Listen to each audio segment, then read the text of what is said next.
अस्सलाम वालेकुम फ्रेंड्स, कैसे हैं आप सब। उम्मीद करती हूँ कि आप सब ठीक ठाक और मज़े में होंगे। 13 रबी अव्वल को जामिन की बर्थडे थी और वो हो गया है 3 साल का। हमने केक शेक लिया और इनकी दादों और फूफो के पास लेके चले गए।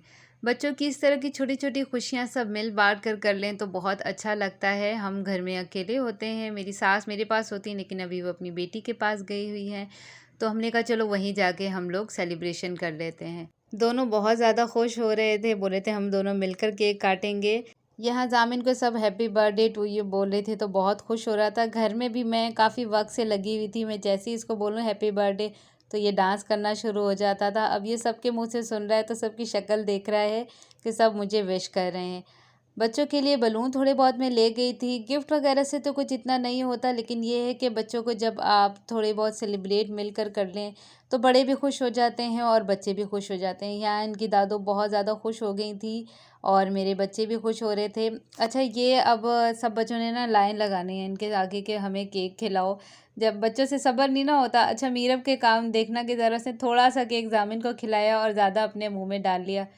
अब इनकी दादू सबको केक खिलाएंगी और ये सब बहुत ज़्यादा एंजॉय करेंगे। बड़े बड़े बच्चे भी लाइन लगा लेंगे।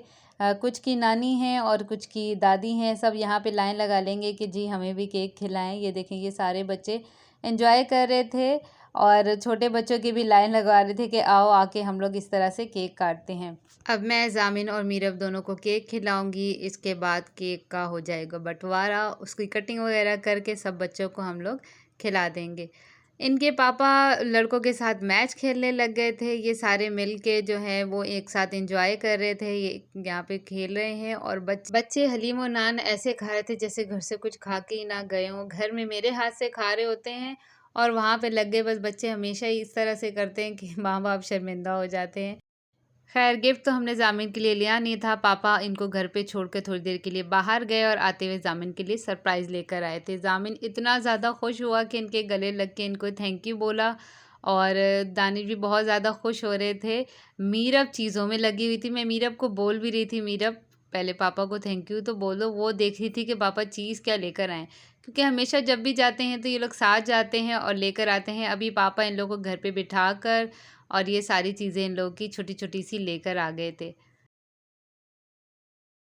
और अंदर से इस टोकरी में डालकर और फिर बाहर लेकर आए तो ये लोग बहुत ज़्यादा खुश हो रहे थे इसको देख के। मैं भी अभी चेक कर रही थी क्या चीज़ें लेकर आए हैं। बिस्किट और इस तरह की चीज़ें मैंने पहले भी बताया था कि हम लोग घर पे लाके रख देते हैं ताकि बाहर की उल्टी सीधी चीज़ें बच्चे ना ज़िद करें। मेरा भी स्कूल भी जाती है तो ये थोड़ा बहुत वो लेके चली जाती है। यहाँ पे मैं ये देख रही थी। इसके बाद मैं ये सारी चीज़ें क्या करती हूँ, फ्रिज के ऊपर उठा के रख देती हूँ। जामिन अपने पापा को बता रहा था कि ये सारी चीज़ें मैं सुबह खाऊंगा और मैं पक्का वादा करता हूँ पापा मैं सुबह खाऊंगा। बड़ा इसके ना माशाल्लाह 3 साल का हो गया है तो बोलने भी लग गया है। अब ये चीज़ें उठा के ना मैं ऊपर रख दूँगी। ये इस तरह से मैं फ्रिज के ऊपर रख देती हूँ और जब ये लोग थोड़ा बहुत मांगते हैं तो मैं कोई एक चीज़ निकाल के दे देती हूँ। अब मैं कुछ छोटी छोटी यादें आप लोगों के साथ शेयर करती हूँ। अगर अच्छी लगे तो कमेंट में लाजमी बताइएगा। तू है क्या मेरे लिए, क्या बताऊं मैं तुझे, तेरे बिन ये जिंदगी लगे बेवजह मुझे। तू है क्या। चली चली जाए मेरी प्यास तेरे लिए, ओ थमी रुकी जाए मेरी सांस तेरे लिए। मैं रंग दूं सारे ख्वाब तुम्हारे, मैं संग लूं सारे ख्वाब तुम्हारे।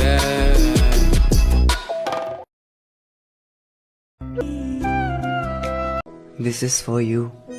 ना मुझे कोई और चाहिए ना कोई तुमसे अच्छा, ना मुझे कोई और चाहिए ना कोई तुमसे अच्छा, मुझे तो बस तू चाहिए मेरा प्यारा सा बच्चा।